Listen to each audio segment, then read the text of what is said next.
Live from the Score Atlanta television studios in North Atlanta, this is Georgia High School Sports Daily, powered by IBEW Local 613. All right, happy Friday Eve and welcome back to another episode of Georgia High School Sports Daily. I'm your host, Nigel Wolk, along with Craig Say. We got another jam-packed show for you guys today. We'll have on U.S. Army specialists on the show, obviously in our upcoming segment. And then we'll have on Benjamin Wolk of Dogs 247 for an exclusive interview talking with him. We'll have Matt's coverage. And then we'll go over the 7-on-7, the teams that are expected to participate over those 6 days in June. Obviously, we've been doing it for quite some time now. Be at Georgia Tech yet again, so obviously super excited. But Craig, what is the latest, man? First off, how you feeling, brother? And what is the latest with baseball? Feeling good. So there's just one game left. That will be today. It will be the Cartersville BT series. We knew that one was going to be close. Cartersville took game one 6-3, and then it was 7-3 BT winning game two. I think the difference in the two games, one, you had Nate Russell, obviously Cartersville's unbelievable quarterback. He took them out in game one, got the win. It was a pretty efficient game for them. In terms of the pitch count, they just were ahead the entire time. In game two, things kind of fell apart for them. BT was just getting a ton of runners on base. There was more wild pitches. It was a longer game. Cartersville had to go to the bullpen a bunch, and it just seemed like the game wouldn't end. So that doesn't really matter because there's one game left into the season, but I know they did use a lot of pitchers, had to strategize a little bit. One of the innings, I think BT put up like 5 runs in it. There wasn't a single hit. There was, I think, 2 balks, runs scored on both of them, 2 or 3 wild pitches, some fielding errors. So it was like a kind of a frustrating game for Cartersville. They had some chances, whereas game one was just a clean victory with Nate Russell at the mound. So it's really going to be interesting. I feel like these teams are very, very evenly matched, and it's hard to tell who has the momentum right now. Yeah, like you said, I mean, obviously Cartersville taking that first game, and then obviously BT, following up with a 7-3 victory. I mean, it's tough, and like you said, for all the marbles, game 3, as they would say, I know game 7 is obviously big in basketball, but game 3 is obviously huge in baseball as they play a 3-game series. But very crucial. I mean, Cartersville, you've been that storybook program here in the state of Georgia for quite some time, and BT is also a very good program. So I think, Craig, just to your point, who's going to make the adjustments to get ready for game 3? Who's going to have the bullpen that can have elite pitching, and who can really hit those runs and create offense? Yeah, you obviously like the way Cartersville came out and played game 1, got the 1-0 victory. You like the way BT responded. But as I said, who do you give the momentum to? Because I feel like both of them had their moment. BT's backs were against the wall. They obviously tied it back up, but it's just such an even series. In Cartersville, I think they've been the hotter team. BT's been higher ranked nationally. They've been number 1. But Cartersville, this is their stretch of the season where they've really been dominant, had some huge victories in the playoffs. Yes. And then you add Nate Russell to the mix. He obviously got the victory game 1. You know that Cartersville bullpen is deep, so should be quite a battle. A very exciting game at Coolray to close off the season tonight. There you have it. All right, guys, let's go to our fast break headlines. Starting at the top, Carver Columbus head coach Pierre Coffey has officially left. He stepped down after accepting the principal's job at Stewart County. Coming off the program's second state championship victory a season ago in 2024, he has stepped down and is embarking on a new role in education. Coffey was at the helm of Carver Columbus football program for the last 3 seasons, accumulating an amazing record of 33-8 during his time leading the Tigers. Coffey took the Tigers to quarterfinals and semifinals and ultimately the championship game in 2024, where the Tigers earned their first championship in 18 years. Since current Georgia State head coach Dale McGee took the Tigers program to the mountaintop in 2007. Last year's state championship was the second in program history. In 3 seasons, Coffey won back-to-back region championships in 2003 and 2024, and the Tigers are gearing up for 2025 before Coffey accepted another role. He's the second straight coach for Carver Columbus to leave the school following a state championship appearance, following the footsteps of predecessors Corey Joyner. Yeah, and real quick, Carver Columbus has also had some of their OCs, OC or DC left after this year and took a head coaching job. But you were there at spring practice not too long ago. I mean, are you surprised by this? Yeah, a little bit. I'm not going to lie to you. I was kind of surprised. I thought, gearing up, everything that they have coming back, all the elite players, it did kind of catch me a little bit by surprise. It's very interesting. But I do have a scoop for you guys. Not going to say it yet on the show, but there is some big news coming on Sunday at 3 p.m. Be the official announcement of their new head coach. So y'all stay tuned for that. Carver Columbus is moving fast, and they will have a new head coach in the helm very shortly here. So I will leave you guys with that. Did Jimmy tell you? No, I'm just kidding. Jimmy Smith will know. I mean, Jimmy's a great guy, but no, he did not tell me. Just have a couple of sources down there in Columbus. So yeah, that'll be exciting this Sunday. All right, headline 2. Troop wins its first ever baseball state title with a 6-3 victory over Cherokee Bluff. This was the lopsided series. So Troop takes game 1 5-1. Cherokee Bluff 15-0 victory in game 2, mercy rule. But then last night, Troop was able to get the 6-3 victory at Rome's Advent Health Stadium. Troop head coach Tanner Glisson went with sophomore Davis Monkus to start game 3, and he pitched 6 scoreless innings after surrendering 3 runs in the top of the first. The Bears picked up where they left off in their 15-0 game 2 victory, and then they jumped out to a 3-0 lead. From there, though, Davis Monkus really settled down and did not give up another run. Bubba Coleman and Landon Kemp walked to start the game, and Ethan England singled to center field to drive home Coleman. Cherokee Bluff's third run came on a Caden Thompson RBI. Here's how Troop completed the comeback. Carson Walker and Fisher Botzel drove in a pair of runs in the bottom of the first. That cut it to 3-2, and then they eventually took the lead in the bottom of the third with 3 runs to go up 5-3 before adding an insurance run in the fourth. Monkus, the sophomore ace at the mound, he doubled and then was driven home by Walker on a single to center field, and then Chase Mosley tripled down the right field line to drive home Botzel and Walker to give Troop its first lead of the game. To open the season, Troop was number 4, Cherokee Bluff was number 2, so both of these teams were really high in the contention, but Troop is able to get their first ever state title as a big-time victory for them, and good job bouncing back from that tough loss in game 2. For sure. All right, headline 3, Grace Lee. She leads Lambert to a 6th straight GHSA golf title. Lambert's Grace Lee shot a -9 through 2 rounds to help lead the Longhorns to the program's 6th straight title and secure a Class 6A girls title. Cherokee boys shot a +9 to win the program's first ever title in a tiebreaker against second place Carrollton. They also had in 5A Creekview. Boys shot a total of -8 to win the program's first title to place ahead of Milton. In Class 6A defending champion Lakeside Evans, Milton's William Long shot -9 to win the individual title. On the girls' side, Johns Creek won its 4th title while defending last year's championship with a score of +33. Anaya Ventapelli, she shot +4 to win the individual championship. We do have full results on ScoreATL.com, so make sure you guys go check that out. Grace Lee, congratulations on securing that dynasty out in Lambert, another golf championship. Absolutely. All right, headline 4, Hebron Christian golfer Evan Rogers repeats as state champion. Evan Rogers finished his high school golf career with another state title this week. The senior pulled away from the field with a 6 under par 66 score in the second round and finished the 2-day event at 8 and under with 136 his total score. That was 9 shots ahead of runner-up Brody McQueen of Mount Perrin. Rogers shot 2 under 70 on Monday and was 3 shots out of the lead before running away with the title on Tuesday.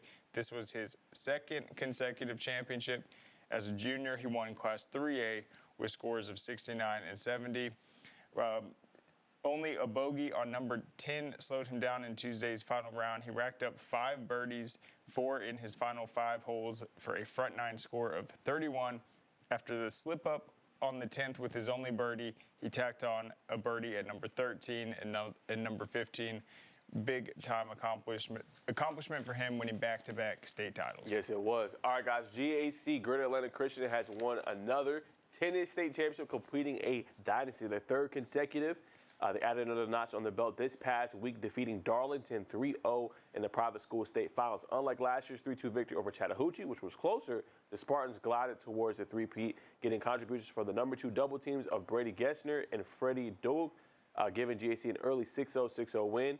Atlas Covey secured the 2nd win at the number 3 singles with a 6-3, 6-0 victory, and Jason E. clinched the championship with a 6-1, 6-3 victory at number 2 singles. Harrison Kemp was up in the match at the number 1 singles win the first set, and the number 1 doubles team of Santi Bijano and Jack Gessner had match point in their match when the title was clinched. 3 months ago, veteran head coach Brett Hart knew his experienced team would match him well, but the group had to go out and prove it. He said, end quote, "We knew we were going to have a good returning team. We graduated one senior last year and had the bulk of the team coming back. With the addition of 3 freshmen as well, with that in mind, when we started the season, we thought we had a shot to win another state championship. That was the goal that our seniors set and wanted to achieve. It's been a long season, and we've been blessed. We've stayed healthy, and our boys have worked hard. We scheduled some tough matches this year against teams in Miami, top 5 teams in the nation in Tennessee. We had another tough team today. The Darlington team was a good one. They had a great atmosphere and competed hard. The boys had to earn it today and played really well." Yep, and you can see the rest of the tennis results. That was the last match played at scoreatl.com. Some exciting finishes, and this is a big accomplishment for GAC, winning it in this new private classification, doing it in 5A with a tight win over Chattahoochee. Great result, but this year, completely different field.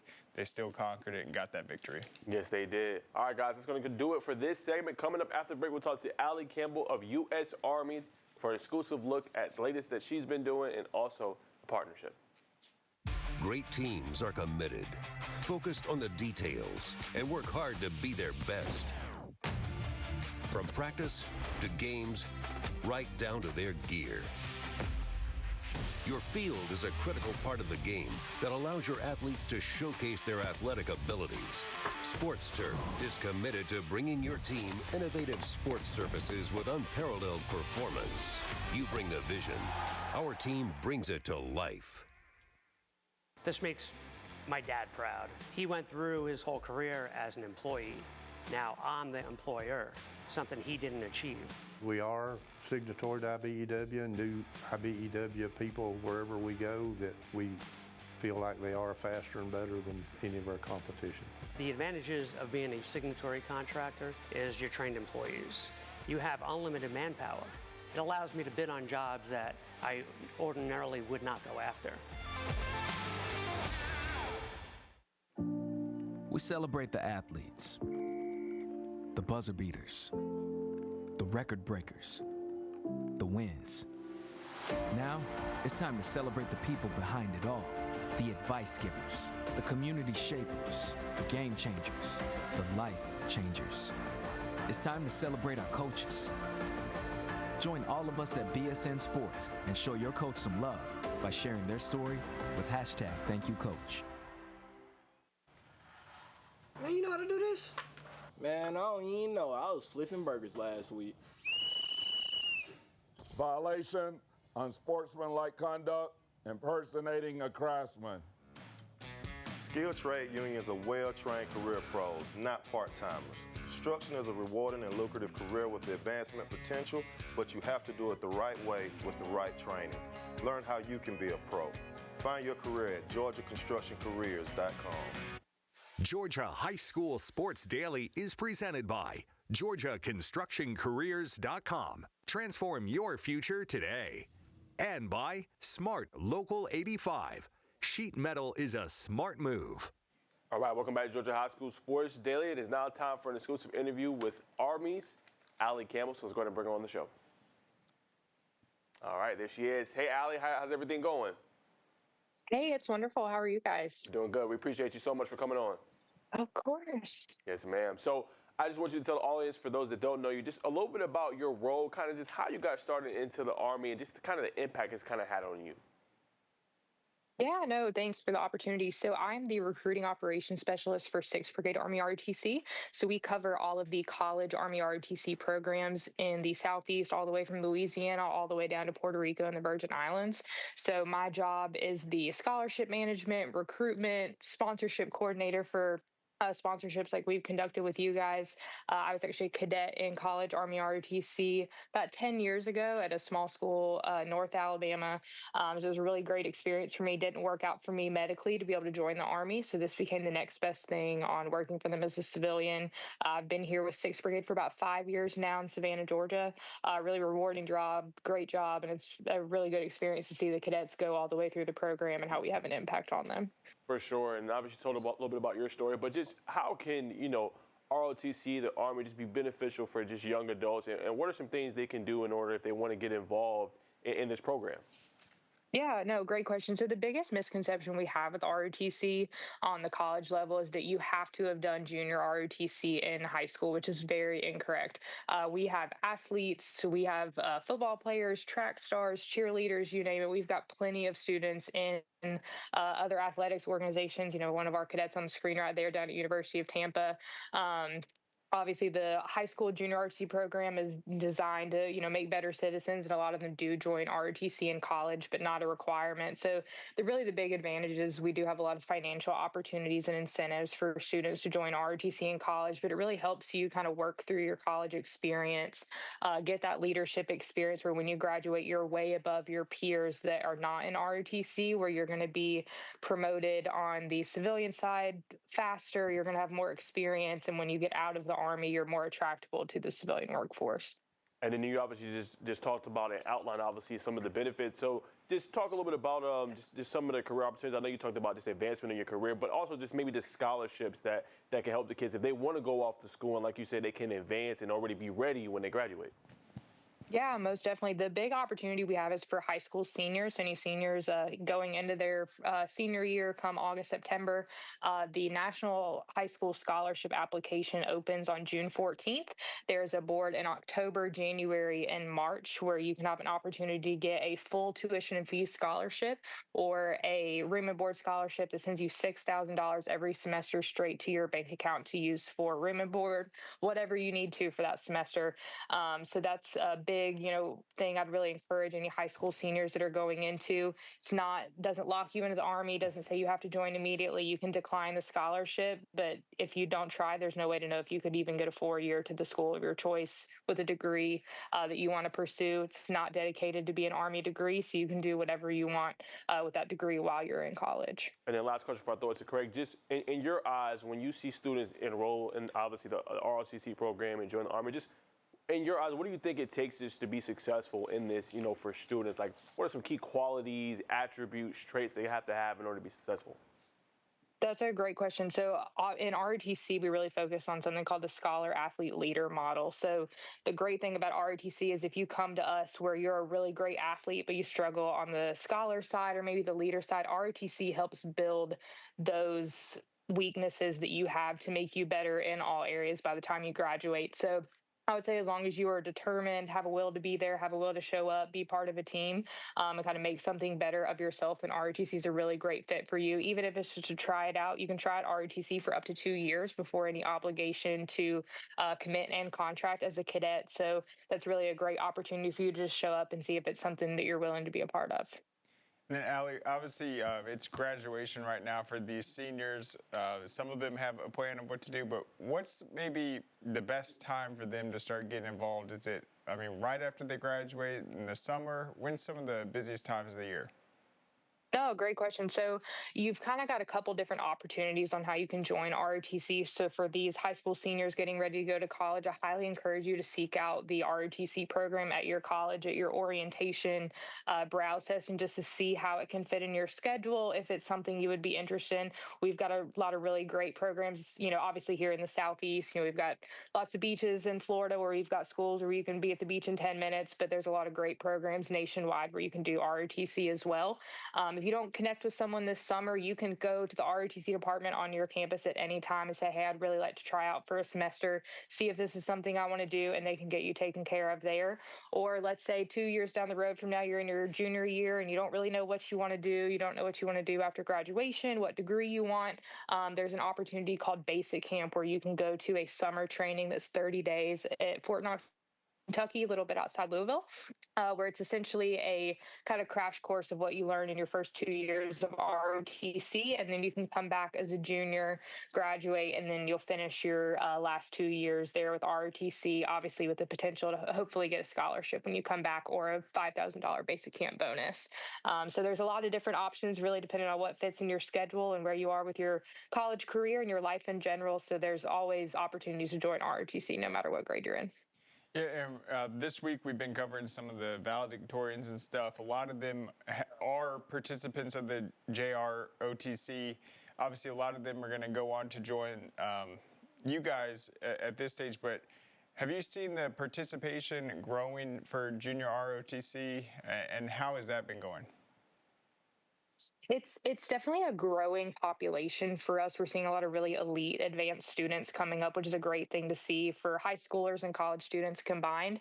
But obviously, like mentioned previously, it's not restricted to just those junior ROTC kids. They're generally a little bit more advanced than the normal freshmen because they've had, anywhere from 2 to 4 years in high school and learning kind of the backgrounds of the Army, how the Army works, rank structure, things like that. But they're also really great peers to have in ROTC to help them through training process, answer questions for people that have never been Army affiliated in their life.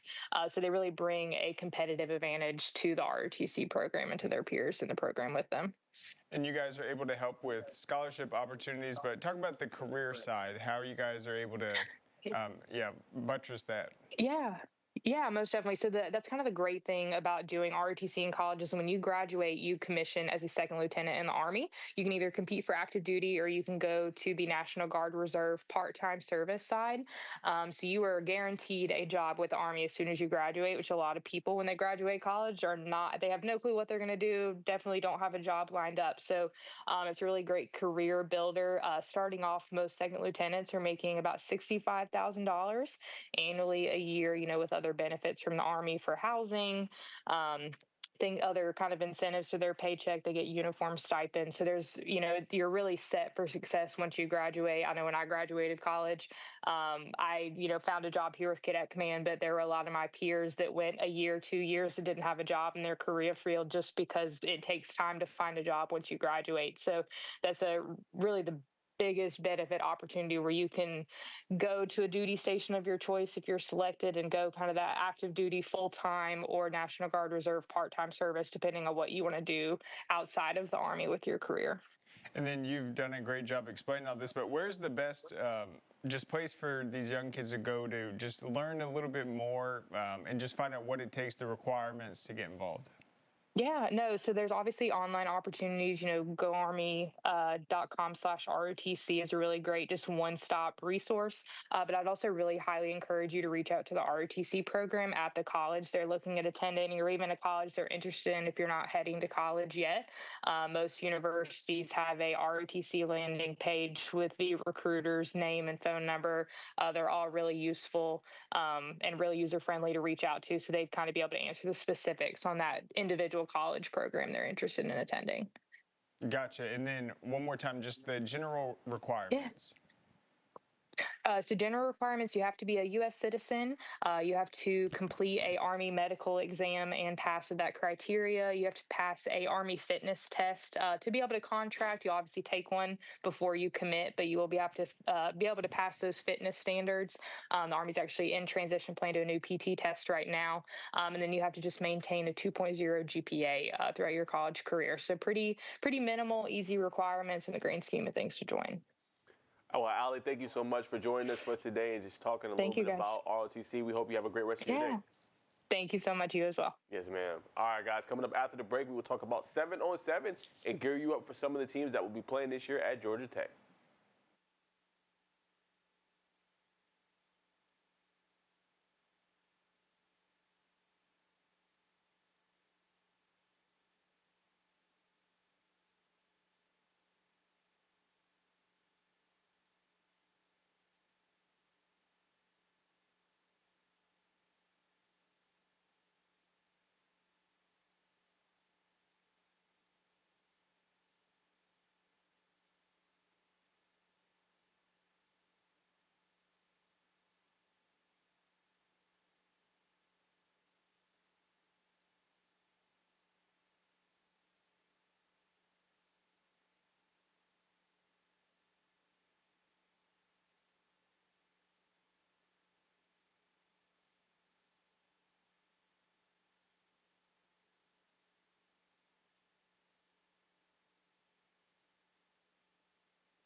Georgia High School Sports Daily is presented by GeorgiaConstructionCareers.com. Transform your future today.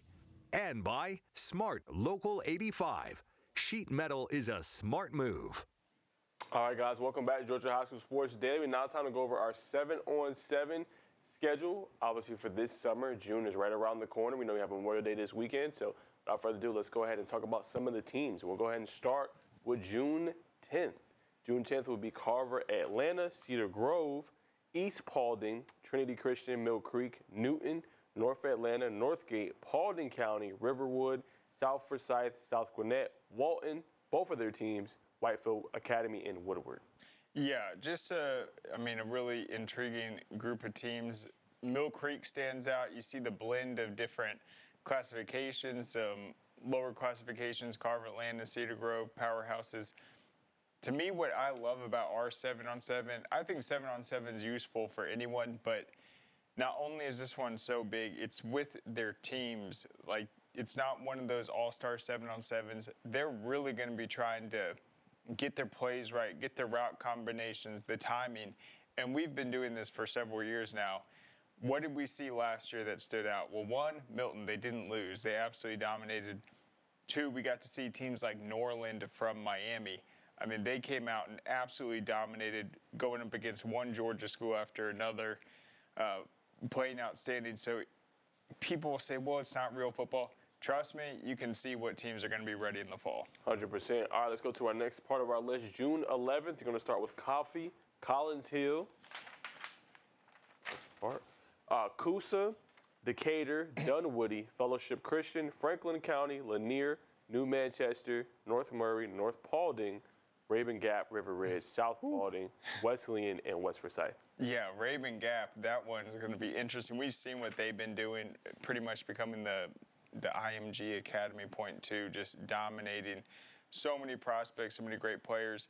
I think what's also interesting, something to consider, teams like Coffee, they aren't known for like running an offense that's going to pass the ball 40 times a game, but guess what? They're going to be going up against teams that pass a lot. So this is just a good opportunity for the defenses, obviously secondary, linebackers, getting that communication down, and then individually, teams that might not pass the ball 70% of the time, they like to run it.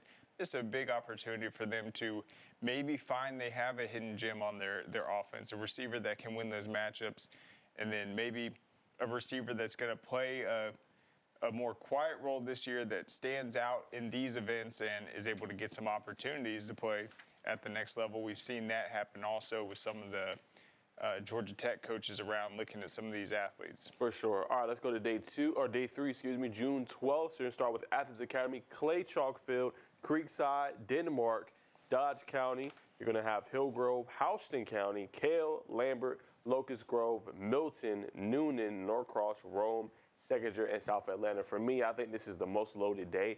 Houston County, Cale, 5A, 4A will be interesting. Milton is in there as well. They're going to play Norcross. You obviously got Rome, who should be a contender also in 5A this year. You got a lot of great teams, and I think that's probably going to be one of the better days at Georgia Tech. Yeah, and I really like Athens Academy, Keon Sandifer. Yes, sir. He has been just a touchdown machine. He has a chance to have a special day for sure. Teams like South Atlanta, I'm interested to see what they have coming back this year. Norcross, always competitive in these events, have a new head coach this year, obviously. Seconder, a program that's really on the rise in that tough region with Gainesville and Milton, all those teams. And then Kell, I think this is a big opportunity for them. And man, I'm leaving out Houston County. What will they look like in this without A.J. Hill, having a new quarterback leading them through a long day with a ton of reps? For sure. All right, let's go to June 17th, starting with Alatoona. Then you have Commerce, Creekview, Dalton, Forsyth Central, Landmark Christian, Langston Hughes, Lovejoy, Meadow Creek, Mount Zion, North Cobb, North Gwinnett, North Oconee, Pope, St. Pius X, and Christian Heritage. Craig, I feel like this day, too, is also one of those slept on, but really good. North Cobb, North Gwinnett should be really interesting, and also Lovejoy and Langston Hughes. Yeah, I mean, North Gwinnett's typically done very well in these tournaments, but obviously they don't have Ryan Hall this year. They lose some pieces, but I feel like they're just such a consistent program and what they want to do balanced offensively. I think another team to watch, North Cobb, Teddy Gerard coming over here. We've seen him blowing up, getting that first Georgia offer. That's what also makes this event so exciting. Getting to see these guys that had a big sophomore season, a big junior season, in the summer leading up to the fall, what are they looking like? Did they put on size? Kind of what's their operations looking like on the field? Their stamina, the communication, and just that competitive spirit. That's what we really see in this 7-on-7 event. This isn't like a typical practice where they're just trying to go out there, play 4 matches. They want to win this tournament, and each day we crown an individual champion. It's a lot of excitement when they host that plaque. For sure. All right, June 18th, next teams will be Blessed Trinity. You got Brooks County. Then you have Cairo, Carver, Columbus, Charles Drew, Chris County, Douglas, Atlanta, East Hall, Habersham, Hampton, Harrison, Marietta, Pace Academy, Troop, Wagner, Salem from South Carolina, and Whitewater. Yeah, and I know I'm excited to see Sean Weatherspoon and Pace Academy coming out to this. It's kind of their first kind of tournament atmosphere with Coach Spoon to come out there and just play the entire day. How will he pick his guys up? Will this be more of a learning opportunity for them, or is he really going to try to get them focused in, playing with that effort? Marietta, also a new head coach. That'll be interesting to see. Whitewater's team, a lot of talent. Troop, tons of speed. And then Wagner, Salem, a team from South Carolina we haven't seen come in yet, so I'm excited to learn more about them. And then last day, June 19th, starting off with Thurl, we'll have Roswell. How will they look, obviously, in the new regime after Chris Pruitt left for Dalton? And you have Perry, Parkview, a new regime with Adam Clack as their new head coach. Mundy's Mill, Mountain View, Montgomery County from Alabama, Kennesaw Mountain, Jasper County, Greater Atlanta Christian, East Side, East Forsyth, Cambridge, and you have Archer and Alpharetta. Man, it's going to be tough to knock off Cambridge. I feel like they're just tailor-made for this 7-on-7 style with their weapons out at wide receiver. Parkview, you mentioned Adam Clack. That's going to be interesting. He's done extremely well coaching. He's back at that head coach role, taking over a Parkview team that struggled last year, particularly in the passing game. So I want to see what they do offensively. Kennesaw Mountain, team that's had some big-time years like 2 or 3 years ago. The last couple have been down years. How will they respond? And then GAC, also Eastside. Eastside, that was one of the teams that went toe-to-toe with North Oconee last year, one of the biggest challengers to the team that eventually won state. They have a ton of talent returning. Now, Craig, obviously this year, we won't be in person, so we won't get that exclusive inside look at it, but just what are you hoping to see maybe just in terms of, or hear about in terms of just the 7-on-7 this year? I think it's just always interesting when some of these smaller schools can not only play tight, but just like really give them just a good game. When you're going up against a team that's going to have their 4-star and 5-star receivers, but you can chip away, find the gaps in the offense or the defense, really read the coverage, you making competitive. I feel like just seeing how some of the smaller classifications stack up against the powerhouses, that will give me a sign on how talented they are at the skill positions.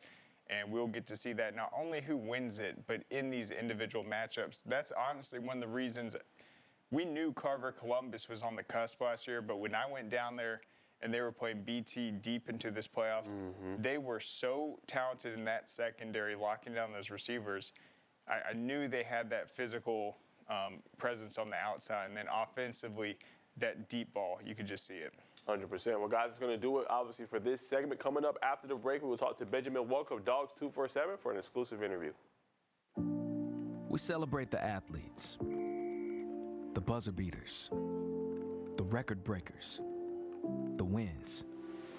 Now, it's time to celebrate the people behind it all, the advice givers, the community shapers, the game changers, the life changers. It's time to celebrate our coaches. Join all of us at BSN Sports and show your coach some love by sharing their story with #ThankYouCoach. Dang, where you get this car? You need to join the union. The union? Absolutely. You can get 10 of these. Union construction workers earn the highest wages with the best benefits and the most protection in the construction industry. Find your career in construction. Go to GeorgiaConstructionCareers.com and start your future today.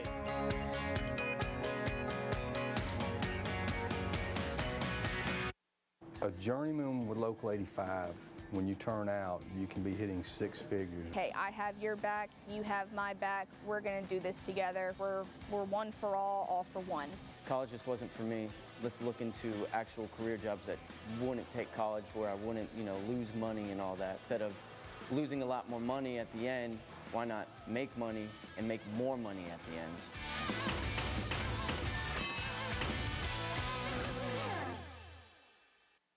What happens after you graduate?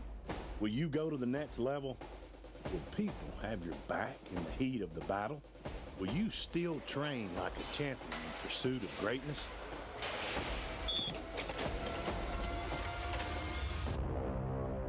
You will when you become an IBEW electrician. Join our team. Visit IBEW613.org. All right, welcome back to Georgia High School Sports Daily. It's now time to get some insight from one of the better reporters we have here in the state of Georgia covering Dogs 247. So let's go and bring on Benjamin Wolk. What's going on, Ben? Gentlemen, always a pleasure being on with you. Yes, sir. Appreciate you coming on, my brother. I know you're staying busy, especially around this time, man. What insight can you just give us on the recent weekend, a big weekend for Georgia, scavenger hunt? What's the latest there, Ben? Yeah, I mean, there's a lot to cover in that question. I mean, they obviously have had 9 official visitors and are really kicking off the summer official visit season with that scavenger hunt weekend and a bunch of big updates to come out of it from there. But they also had a really impressive list of unofficial visitors. And I think when it's all said and done, when you look at Georgia's 2026 recruiting class, it's probably going to be the unofficial visitors where you have the higher number of guys that wind up in Georgia's signing class. I mean, when you're thinking about guys like Kamari Brooks from North Oconee High School, Carter Lucky from Norcross High School, really looking ahead to the 2027 class, even if you're talking about guys like David Jacobs at edge rusher from Blessed Trinity, or, you're talking about Andrew Beard at running back from Prince Avenue Christian. Like, these were all unofficial visitors, and these are guys that are major recruiting targets for Georgia in both the 2026 and 2027 classes. But when you look at the official visitors, I mean, I think Carrollton wide receiver Ryan Mosley, when you're talking about in-state guys that Georgia is really, really high on, there's clearly a lot of mutual respect with. He's not in the class yet for Georgia. They've got to weather the storm with some upcoming visits to Alabama and South Carolina, Texas A&M. But I think that Georgia sits in a really good spot with Ryan Mosley as well. And then the linebacker position and defensive line position, I think, were heavy focuses for them at the official visit weekend this past weekend. And so you talk about, some out-of-state guys, Preston Carey and Tyson Bacon from out-of-state that I think Georgia's in pretty good shape with. And then at linebacker, Nick Abrams, as well as Shadarius Tootle, who's currently committed to Auburn. These were all guys that I think had compelling weekends at Georgia, and Georgia definitely moved into better position with them. I think the linebacker position in particular is a fascinating conversation when you just talk about 5-star linebacker Tyler Atkinson from the state of Georgia, because what is Georgia going to do other than Tyler Atkinson in this class? I think that really remains to be seen. And until you have Tyler Atkinson in this class, you probably don't feel super comfortable, putting all of your eggs in anybody's basket until you know that you've got Tyler Atkinson on board already. There it is. And then I want to ask you, talked about obviously DJ Jacobs being a major target, unofficially visited, as you alluded to. They offered his little brother too, Dawson Jacobs. So, I mean, it is very, very early for 2028, to say the least, Ben, but could we see them also pursue both and try to nab both in 2027 and 2028 potentially?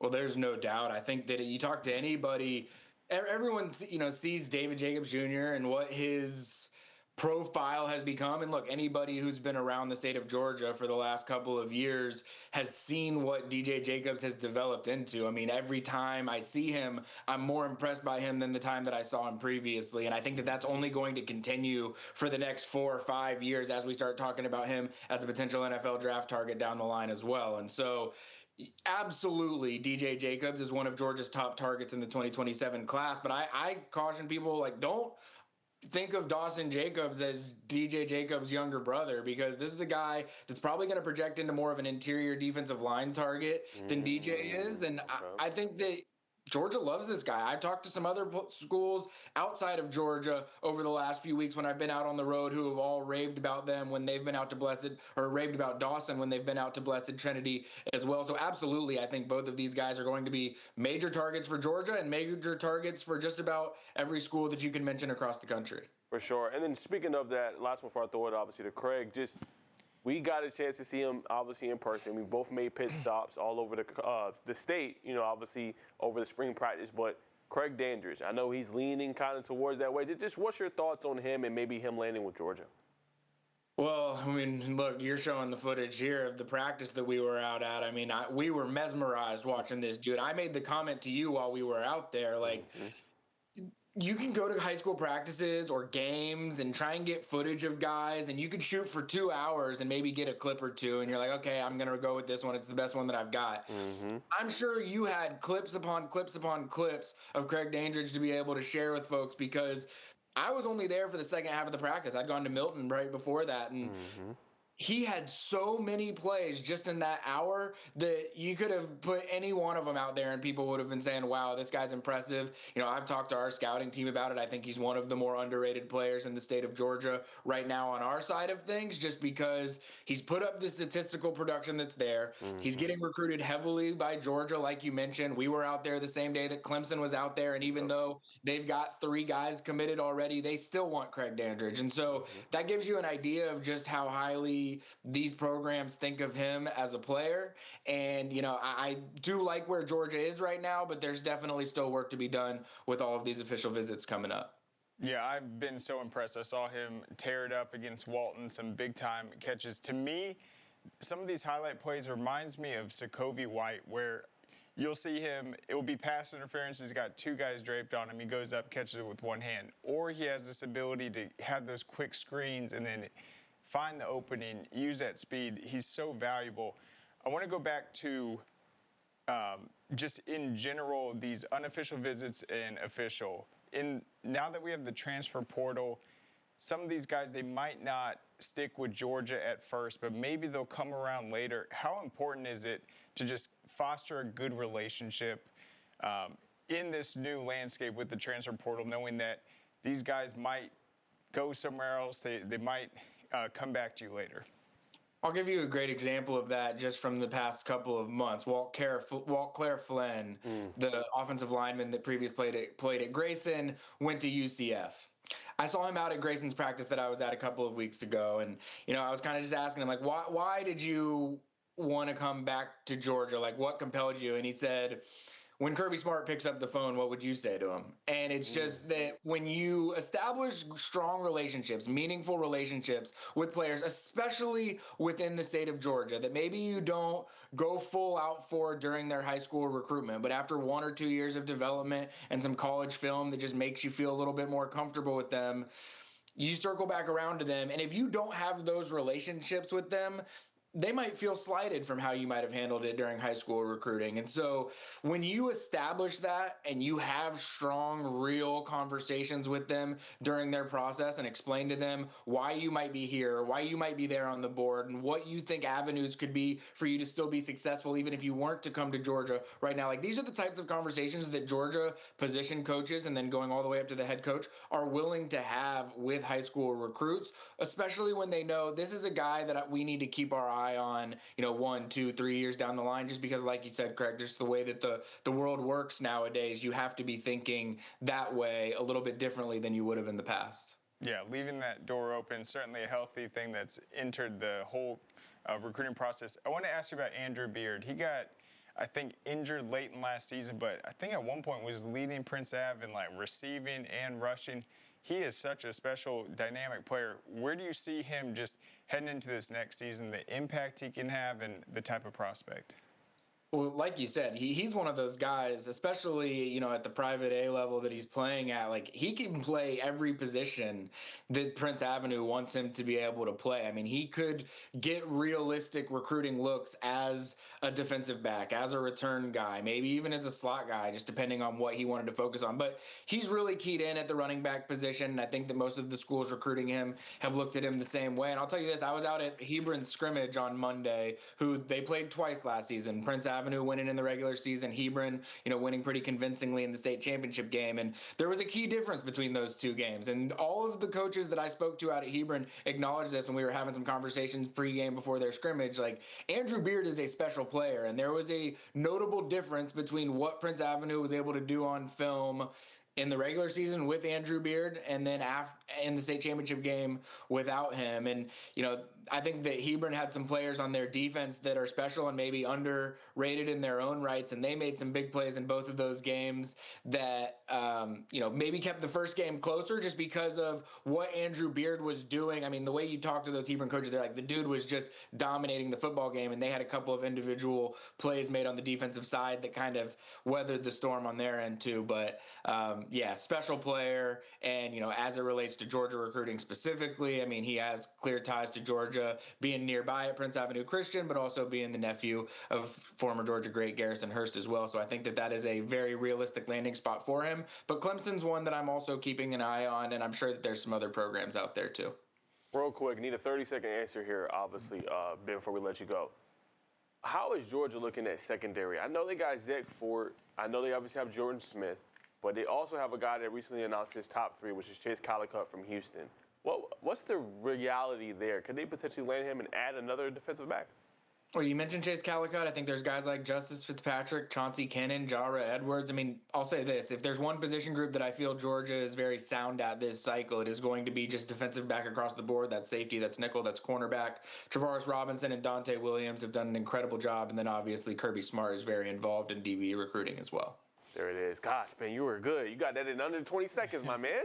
You gave me a rule, and I followed it. My man. We appreciate you always coming on, brother, and can't wait to see you again in person, man. Awesome. Great seeing y'all. Yes, sir. Great to see you. All right, guys, coming up after the break, we will talk to Max Waborski, talk about the latest articles he's been working on, and some news that he has coming up.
All right, welcome back. We now have Max Wyborski joining us. Talk about the latest things that he's been working on. We'll go ahead and just start with some news. Obviously, Jared Smith announced his top 4. What more can you say there, Max? Yeah, so Jared Smith announced his top 4 last week. It's either Georgia, Rutgers, Georgia Tech, or Auburn. And he credits all these schools for giving them such attention during his recruitment, and actually went on to say, Rutgers has been consistent and intentional from the start. They made me feel seen, and I've built a strong bond with the coaches there. Georgia is homegrown. It's a powerhouse program with incredible development and a chance to represent my state.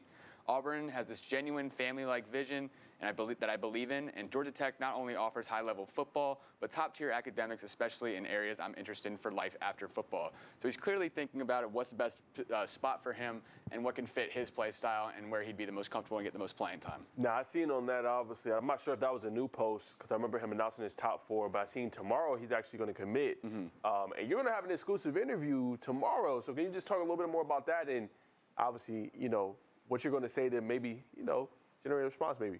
For sure. I mean, he's going to come on tomorrow around segment 4, come on, talk to Craig and I just about his recruitment, what schools have been really sticking out to him, and really who's been paying him the most attention to get him to commit soon enough. And then Woodland Stockbridge is a team that hasn't necessarily made deep runs of the playoffs before, but obviously this guy, he's blowing up in the recruiting scene. So what do you think is really stood out about him, just seeing what type of player he is? For sure. Well, I think the first thing that jumps off the page is that he's so versatile. And I think at 6'5", 325, he's listed as an interior offensive lineman right now. But I think at that size and what he can be capable of at the next level, I think he could possibly slide out the tackle and play there as well.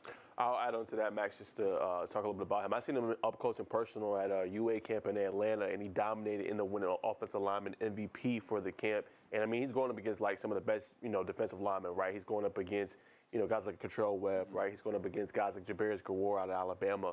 And he dominated the camp, right? There was 3 guys in that one that really stood out. It was him, Brendan Anderson, right, and obviously Barry McWhorter, who's committed to Michigan. So, I mean, his ability to move his feet and not get beat, for sure. I think that's what really made him blow up and become kind of an elite player. Yeah, and then piggybacking off of that, I mean, just his size as well. I mean, yes. you can't teach size. No. And his physicality that he's got for his size and what he's able to do and play in both positions as well will make him prominent at the next level. For sure. Now, you obviously mentioned Pierre Coffey leaving for Stewart County, so that was obviously a big decision. So just what more can you say on that? Yeah, I mean, it's just the second time that Carver Columbus has had an appearance in the state championship and then had their coach leave after that. Corey Joyner did it following their last state championship appearance, and now Pierre Coffey will have to do it again, going to Stewart County.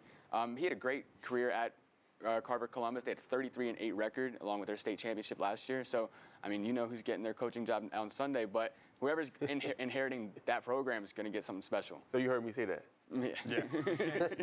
I mean, you were here. Okay, yeah. Yeah, they're going to have a big coaching announcement on Sunday, so it'll be interesting to see who they choose. But moving pretty quick. I mean, this was announced the other day, and then they already have a coach lined up. I mean, that's pretty big. I mean, for sure. I mean, you got to think with these big programs, even though it's already kind of late in the offseason, and not late in the offseason, but late through like this coaching carousel, I mean, you got to think they would already have a name ready. It could be someone, I could see it in-house hire just to keep things with the progression going with the reliable name that they already know and have. But we'll just see how it ends up playing out. 100%. Yeah, Coach Coffey, I think did a great job. There was some, I wouldn't say issues, there was a lot of things going on at that Carver Columbus program when he took over, and he comes from a family background. I think both his parents were educators. To me, he did a good job of just bringing stability to Carver Columbus, keeping them focused throughout last year. We had some weather issues, all this stuff. I think they had 1 loss this year, but the way they just played late in the season with a young team, it was so impressive. I don't necessarily think that him leaving is going to make them not the favorite to win the state title, but you have to give him a ton of credit with the fact that they've had some tough exits in the playoffs. They've had some things going on within the coaching staff at the school, but he was that leader that they needed to really accomplish something special last year, the way they handled business in the state championship. I still think they're a contender. He's going to do a great job at Stewart County, but certainly I'm excited to see who's going to take over. 100%. And all right, you have one more, obviously big article, Max. Kamari Farmer officially announced his top schools. We've got a chance to see him, Craig. We always talk about him being the key for this Carrollton team. He took over that 1 year, obviously, in the Langston Hughes game that was on ESPN, Craig. We vividly remember Bryce Hicks ends up breaking his leg. He comes in and just tears it up. The next week he's on TV again, Craig, against obviously Rome on our network. but excited to see just where this kid is. It's just so underrated, but so valuable. Yeah, he took 23 carries against Rome for like 200 yards as a sophomore. And so, obviously, with Juju Lewis last year, great team passed the ball. Kamari was just so reliable, a guy that you can give 15, 20 carries to if you need to balance out that offense. I think he's very tough. It's going to be interesting to see what his role is this year, but what do you think, Max, just about his recruitment? And obviously the numbers speak for itself, plays for a great program, but where do you see him just as an individual? I mean, this is a kid that has continued to blow up since his sophomore year where he balled out at Carrollton. But, I mean, with offers such as Indiana, SMU, Kansas State, I mean, these are big-time programs that are continuously getting better, and I think he would be perfect fit in their systems as well. 100%, man. Well, guys, we're going to do it for today's show. We appreciate you guys tuning in. As always, thanks to everybody that joined us. And tune in tomorrow. Have a lot of good stuff for you guys. We'll have Max and Craig's exclusive interview with Jared Smith as he previews where he's going to commit. And then we'll also have our Directors Cup as well, breaking down some of the top teams from all the sports of the GHSSA. That's going to do it, obviously, for this program. We will see you guys tomorrow from 12 to 1 right here on the Peachtree Sports Network. Hey, is the power off on this? I don't know. Just take it off. Safety violation. Unsafe work conditions. In the construction trades unions, safety is our highest priority, and we train you to recognize and speak out on unsafe working conditions so that everyone arrives and goes home safely. Learn about careers in construction at GeorgiaConstructionCareers.com. Beginning the morning you opened your eyes, we spent every waking moment preparing you for the day you'd leave our nest. Whether it's driving to practice or helping with homework, it's all prepared you for, what am I going to be when I grow up? Will you be ready? After much thought, I made my decision to take my talents to the IBEW Local 613. The International Brotherhood of Electrical Workers is not simply a job, it's a career. Visit IBEW613.org to begin a new future today.